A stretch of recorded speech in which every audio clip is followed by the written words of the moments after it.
Hello and welcome back to the channel. This episode is a bit of, I guess, a continuation for if you've been with us or if you'd missed maybe the last couple episodes. We just completed building these two high-grade kits from Bandai from the Gundam Requiem For Vengeance show on Netflix. And these were really enjoyable kits, really great. I recommend them to anybody, whether you're an avid mono builder or not. These two kits are a lot of fun to build. And you end up with a really great little model that's pretty super detailed and a lot of fun. But in the show, there are a few scenes that involve these kits, or these mobile suits, I should say, along with some of these the GOUF, I guess they're called. Not exactly the same. They have a machine gun, Gatling gun, that's attached to the shield, but close enough proximity that I think I can get this guy along with these two guys in a battle scene diorama, and that's going to be our project for the next couple episodes. So I thought I'd just sort of get you set up with what we're going to be doing, and we might as well break into this next kit, which is another high grade. So this will be number 3 in a row that I've built out of these. Now this is an older kit. I think the number on this, 196. Okay, so it's, I'm not sure what year, but it's at least 10-15 years old, I think. I could take a look up online to see exactly, but I think this is going to be a relatively quick build, and I don't know, now in the show the color is a lot different, so I think we're going to paint this one. I think, you know me, I change my mind and I'm up and down and back and forth and upside down and sideways, so, but the plan is I think I'm going to paint this one. And I may even add some scribing to it. We'll see how adventurous we get. But I thought you might as well take a look with me. I've never seen the inside of this kit yet, so I thought we'd take a look and see what we get. Parts. Looks like we have 3 bags of screws. And we'll get a quick build together and see what we end up with. But I'm assuming it's going to be another pretty cool build and another pretty cool kit. And yeah, we basically... same sort of process here with Bandai. This time we're starting with the upper torso, so it's a little bit different order, and then going into the legs and so forth. So without further ado, let's get into the box and see what we get. Just quickly before we open the box, here is the mock-up. So just getting started with the 2 figures and the base. So I've got some trees. I'm thinking maybe a couple end scale buildings, which are around that 140 scale in there. And yeah, that's the 2 completed kits. I've got the panel line, no decals on them or stickers or anything yet, but I thought they turned out really good. And yeah, I think so I could fit the GOUF on there somewhere with these 2, Zaku and the EX, and make a pretty cool looking fight scene. So yeah, that's the plan. And let's get into the box. So we have 1 bag with some, looks like some kind of poly parts, some clear parts. And we have our blue. That's a real shock blue, isn't it? And it doesn't look like an awful lot of panel lines on this one, especially compared to the other Zaku that we just built. Set this over to the side quickly. Here. We're moving at a mass rate of speed. Okay, well, let's see, what should we open first? Alright. Open the small bag. Get my trusty scissors. And yes, this Bandai experience that I was going through right now is a lot of fun. I'm really enjoying these Gunpla kits. The level of detail. Let's just zoom in here, I think. There we go. Oh, these are nice deep details on the feet. Really good. A couple parts here. So I think yeah, we're painting this kit, so I don't know. Maybe we can just leave these the original color, because they actually look like they might actually kind of work. We'll just sort of set these off here in our little rack. All right, get into bag number 2 of the high grade GOUF. What is it? The MS-07B GOUF. Now the other GOUF we built was the master grade, and if you haven't seen that one, it's you could just go back. It's not too far. It's a couple videos, a couple episodes ago, and we painted that one and did a custom paint job on it, and it was a learning process. It didn't turn out exactly the way we would have maybe liked it to, but we definitely had a lot of fun doing it, and it turned out pretty good. It was the custom, which comes with not these gun type fingers, but with the Gatling gun, which this one doesn't. This one has the whip, but it does have the sword, and we have 2 swords, which is going to look good. I think we're going to give them both swords. We'll see though. So there's no panel lines on the head, which is where I thought I might try my hand at scribing, but I don't know, it's roundy and I don't want to bugger it up, and I've you know, been very, very, very minimal scribing to this date. So we'll see. I might re-scribe, maybe. I don't know. We'll see. I would kind of want to get this project started on the go, and we'll see. But I think painting them is definitely where we're going to go with that. So there's our shield. We have our hands, our armor bits, and this sprue. We'll set that one there. Sprue C.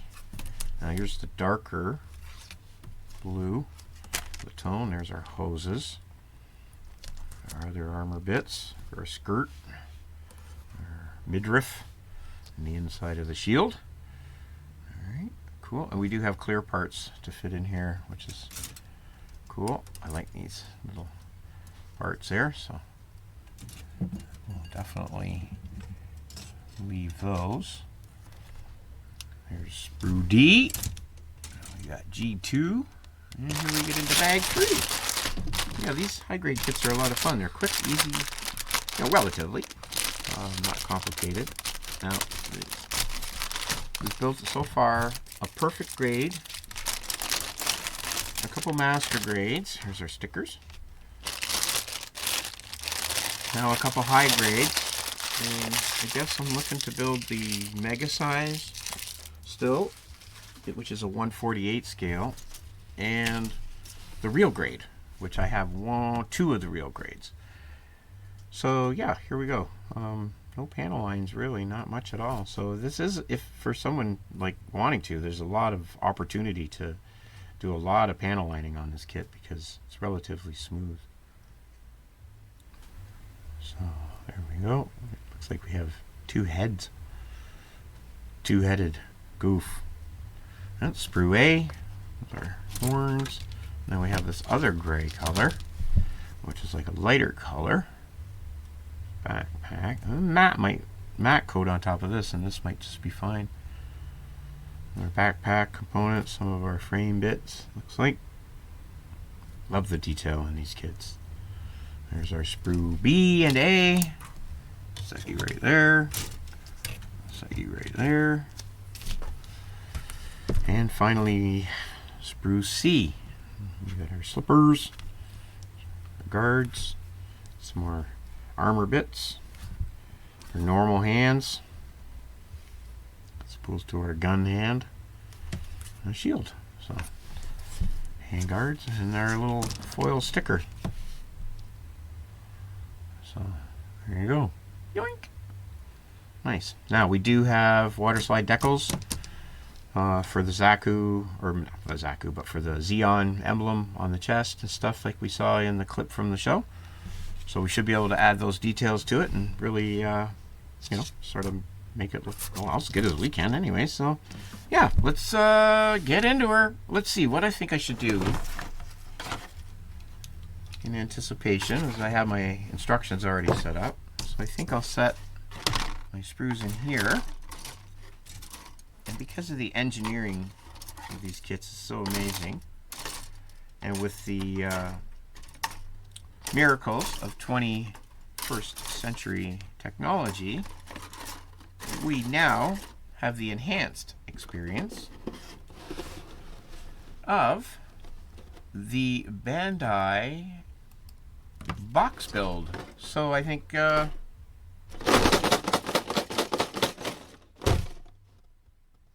ought to do it. It did. Huh. Primed. It's amazing. Okay, so we've got our parts primed. I've primed them in black. And I think what I'm going to do is I'm going to clip off the parts, get them arranged, organized, and we'll start getting a coat of paint on them, let them dry, and get ready for assembly. So I picked out the colors I think I'm going to kind of go with right here. I'll just set this here.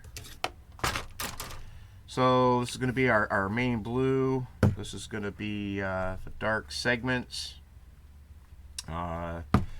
This will be the frame stuff, and I'll use this for highlights, I think. But basically, that's going to generally be our colors there. These are all Tamiya. I'm using XF18, which is a medium blue, XF17, sea blue, XF82, ocean gray, RAF, and NATO black, which is XF69. This is a great color too, really useful, a lot of stuff. And I like this one too. For like blacks, if you want tones that are close to black but not black, because there's also the rubber black, which is a nice color too. Alright, well, I'll get snipping and we'll come back and take a look at some parts painted. Oh, and an extra bonus, look at this. This must have fell out of one of the bags. I was looking for it last night for about, I don't know, a while. I thought, how did I not get the whip? I was looking and I looked back at the footage and I didn't see the sprue. And then I was looking around and here it must have flipped out of one of the bags and was on the floor down here below my desk, and I found it this morning. And I was, oh, there it is. I do have the whip. So I'll get a coat of primer on this, and I don't know. I think I might try to work this into the diorama, because you could pose it. It adds a bit of action to the scene. So we'll get a coat of primer on this, and I guess we'll probably paint it in this color here or something like that. Maybe this color here. But we'll get there. We'll burn that bridge when we get there. So I'll be right back with some painted parts. I just thought I'd show this scene here that shows these goofs in the color palette that we're going to try and pick up. And you can see it's kind of like a pale blue, yeah, washed out sort of colors. They're weird, but I think we can get there, or close enough anyways.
So I'm going to kind of get a mixture between, I want to bring a little bit more blue into this dark color. So I've got the sea blue XF17, which is like getting close into a black, and this blue X3 royal blue. So I'm going to start with this and then introduce a bit of this just to get that sort of, I don't know, earthiness into the blue.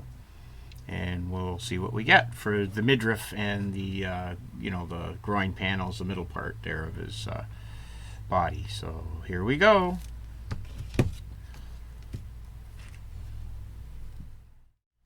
We've still got some of our original color in there, and that should give us sort of like a theme to the palette. So I'm going to leave that in there. And we'll introduce, I guess, a palette full, or pipette, whatever these, pipette, I guess, full of that royal blue. Let's see what we got coming up here. Oh yeah, this is, it's looking pretty good. So I think that's still a little bit blue, so I think I'm going to add some of that dark XF.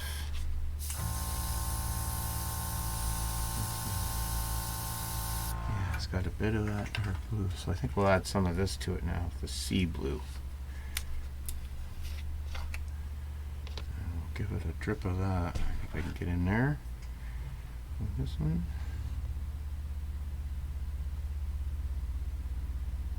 That should do it. A little bit of sea blue in there won't hurt, or royal blue won't hurt nothing. Okay, let's mix this up. Let's see. Yeah, I can see that's making it a little bit darker. Okay, I'll be able to run through that, I think. Yeah, I'm liking that better.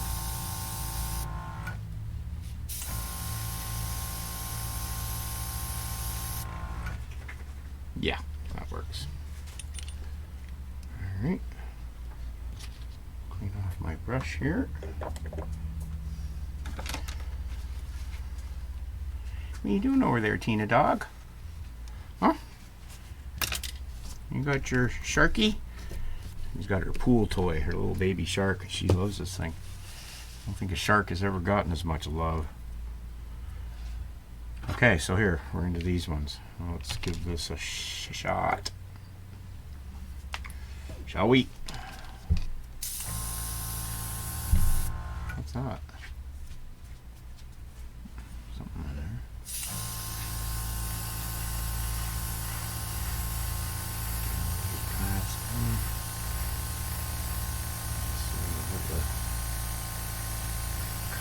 Sort of manifest itself.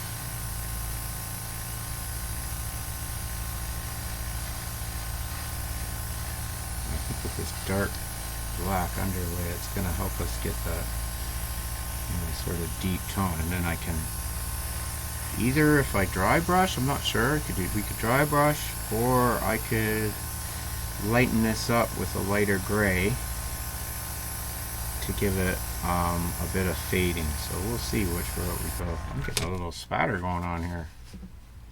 I think I'm going to add a bit of here. Yeah. Just want to get this laying a little nicer. It's starting to spit a little bit. Not a big fan of that. Should help. Back boil. Okay, yeah, we're getting some. There we go, that's better.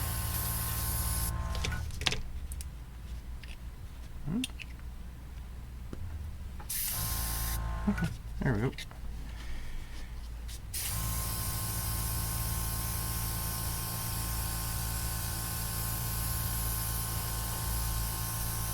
Starting to get a little bit more proficient with the airbrush. I've just been using this one. I think it's a 0.8 or something nozzle on it. I can't remember, but I've just been using this one to just sort of get consistency. And now I'm going to start changing tips on my other airbrush. I ordered a set of different size tips, and I'm going to try experimenting with you know, tightening up my patterns and getting a little bit better with the thing. But I think as far as paint consistency, I seem to be doing a little better, which helps when you want to get a, you know, to get your nice finish. If the paint's too thick or too thin, was probably the, you know, the biggest hurdle that I had to get over at first, was really trying to get the consistency of the paint to a point where it wanted to, you know, go through your airbrush without making a mess. But if you keep applying yourself to something, sooner or later you know, something's going to go your way. You know, I got a long ways to go and lots to learn, but that's what makes the hobby great, is that you're never like, you will master certain aspects of it, but you're never really going to finish learning it. Like, you're never going to master everything. You know? So there's always a new challenge and a new something on the horizon. There we go. Yeah, I like this dark color. It's going to look good, I think. Let's get the underside of these skirts. Make sure to transfer that feeling of that color. And get some inside of these. Make sure I get the edges. Oops, not from the bottom.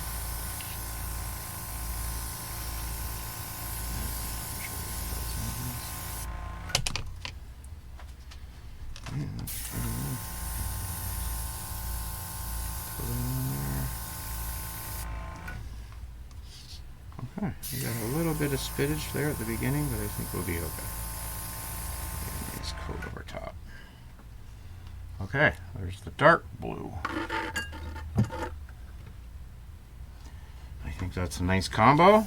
It's picking up that sort of feel that we were getting from the colors of that one. Now, there was different ones. There was like, I think 3 or 4 different. Oops, wrong bottle. Oh, this is a mix. I guess I could turn that into the royal blue. What the hell? Better to put it in that one than the other one. Yeah. There we go. Only worse the wiser. Is that the right lid? I guess it is. Yeah, there was like a more of a greenish one, and there was get rid of this because we're going into the black now. I guess I got a good coat on all that. That's the last stuff that gets the blue, so yeah, I'm good. And there was a grayish sort of one. There was this bluish sort of an off-tone bluish one. So yeah, there was a few different colors of the goose. So you could kind of sort of, you know, go anyway with it, I guess. Which you can anyways. I'm just trying to, in this one, I just want to sort of represent this, you know, sort of the feel of what you saw in the show. But yeah, with Gunpla, I mean, obviously you can have fun painting in whatever color you want. I think that's part of the appeal of the hobby, is the freedom that it gives you. There we go. Let that soak right in there. Oops. Hey now. Hey now. Hey now.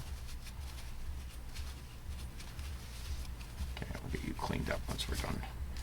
Now, I guess next up is going to be, I guess, these parts.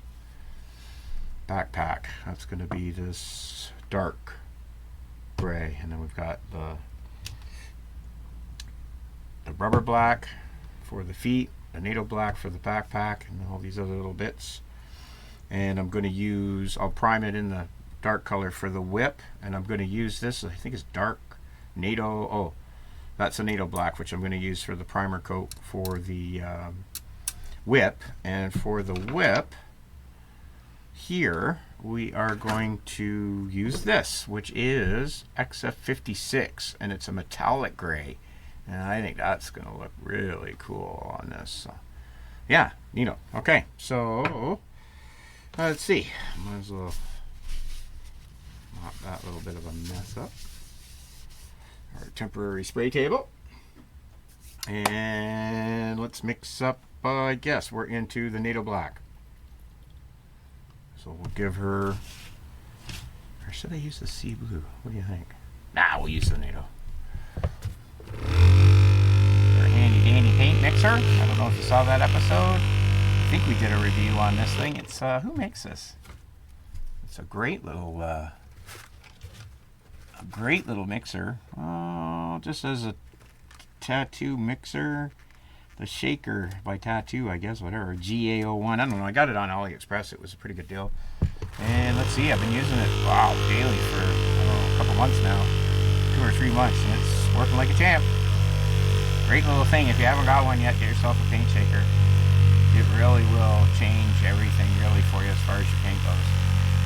The tendency not to shake it enough or give it a good stir, you know, it's too easy. But with these, it really keeps it agitated. Each time you go back to your paints, you know, getting them loosened up and that seems easy as works really good.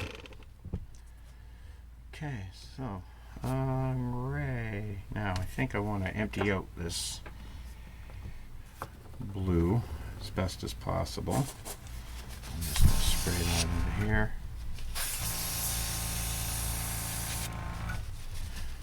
Get rid of most of that.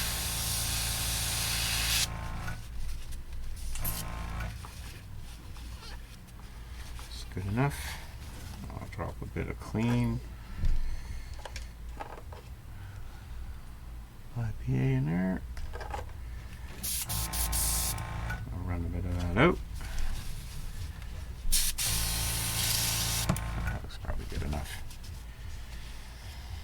And now we're into that's the sea blue, into the NATO black. For new unthinned Tamiya's, I usually take the thinner IPA, whatever, and I get it just to about the bottom of that lip there where it curves in here, right to about there, and that seems good. You always add a little, you know, this and that to your airbrush while you're painting, but it seems to get you right where you want to go. I think I picked that up from Phil Flory on Flory's Models channel. I don't know if you've seen him. He's a staple. But yeah, I think that was one of the little tricks and tips that he passed on, and it really works for me. I just, when I open up my bottles, I tend to put a little mark here. This is what I do. After I do that, I tend to put a little mark right here with a marker that lets me know that I've thinned this already, so that I know if I've used some, it's not just a new bottle that hasn't been thinned, but a thinned bottle that's been used a bit. Sometimes these colors you don't get into over a long period of time, so, and it's probably a good idea just to grab your paints and just run through them once every couple months or so, and just when you got one of these shakers, you know, even just drop it on here for 2-3 minutes even. Periodically, it's going to keep your paints in a lot better shape, that's for sure.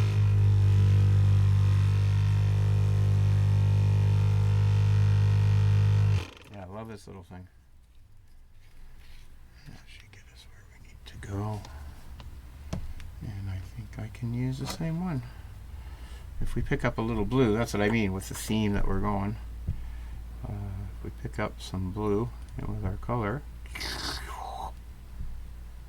I think that's just all the better, sort of. Unless you want clear parts of, like, you know, if you're going into oranges or something, you know, clearly when we do our little highlight colors, we'll definitely clean right out. But yeah, when you're going from, you know, generally your color theme, sometimes it doesn't hurt to just to carry a bit of the old color into the next.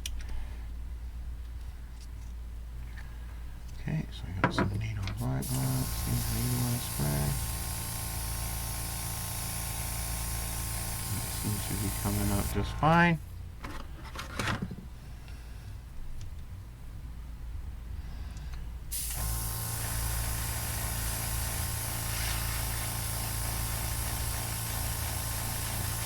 Put on these, and I may lighten this just a bit for this one. We'll see. But I might just lighten this color a bit, and then give like a, you know, just like a dusting, just to bring out some of the highlights. Maybe we'll see how it dries down. It might be okay. We can always do that with a dry brush.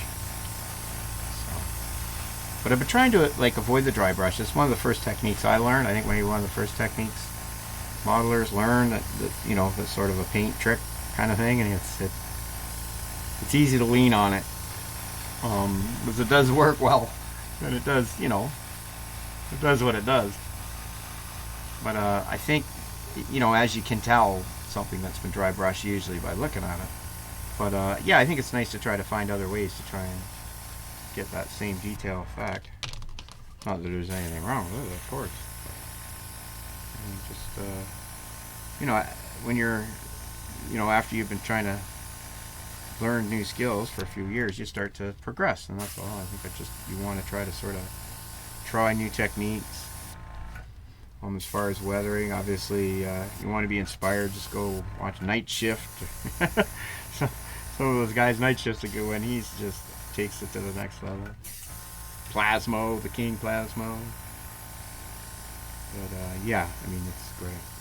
Well, that's the thing. You can take anything to the degree, to the nth degree.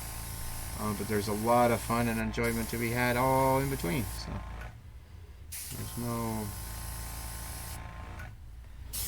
law that says you gotta do this or do that. Do it your own way. Have fun.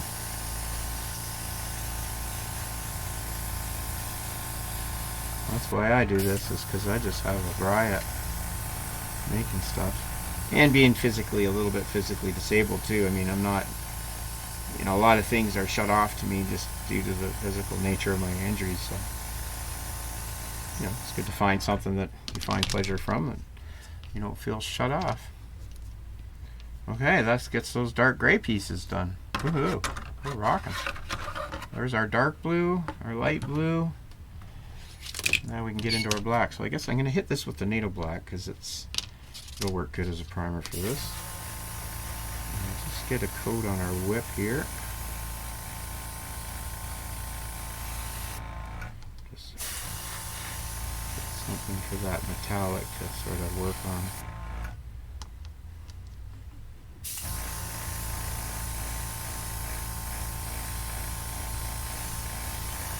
Hate to have to paint that with a brush.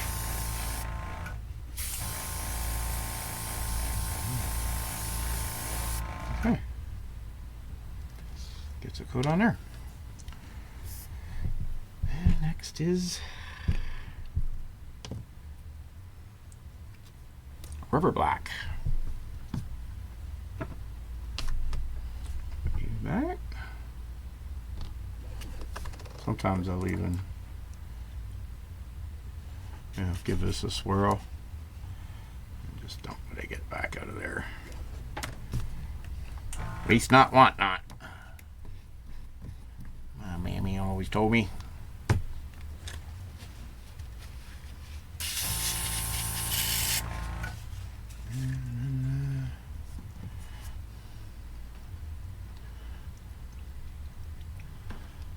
I know this one got shook up just recently.